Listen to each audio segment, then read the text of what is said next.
दिसतं तसं नसतं म्हणूनच जग फसतं, असं मी का म्हणते सांगतेच पुढे.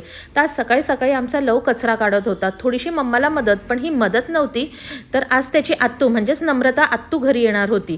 आणि त्या येण्यामागचं रिझन किंवा त्यांना आमच्या घरी बोलवण्यामागचं रिझन म्हणजे भावना त्यांची खूप मोठी फॅन आहे आणि तिला काही करून नम्रता ताईंना भेटायचंच होतं, म्हणून त्यांची छोटीशी भेट आम्ही अरेंज केली होती.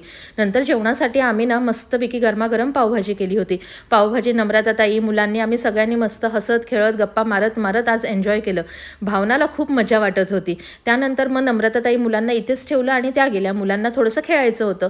चर्चा चालू होती माझ्या केसांवर. माझे केस प्रचंड फ्रीझी झालेत आणि खूप गळत आहेत.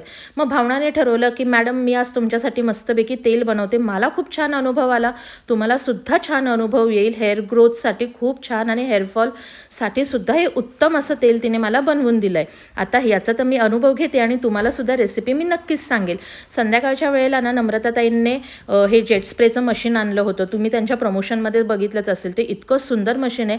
नवरोबांनी अख्खं घरच धुवून काढलं त्या मशीनने. मग कॉफी वगैरे घेऊन आणि मुलं सगळे खेळत होते. यूट्यूबवर ट्रोल करणारे भरपूर भेटतात, पण जेव्हा आपण एखाद्या व्यक्तीला पर्सनली भेटतो, त्याला ओळखू लागतो, तेव्हाच आपल्याला त्याचा खरा स्वभाव आणि त्याचं व्यक्तिमत्व कळतं. म्हणूनच मी म्हणते दिसतं तसं नसतं म्हणूनच जग फसतं. आणि ही म्हण नम्रताताईंना अगदी योग्यपणे सूट होते. लहानांपासून मोठ्यांपर्यंत ती सगळ्यांनाच प्रेम देते, रिस्पेक्ट देते आणि त्याच्या बदल्यामध्ये आपल्याकडनं फक्त प्रेमच मागते. चला तर मग बाय.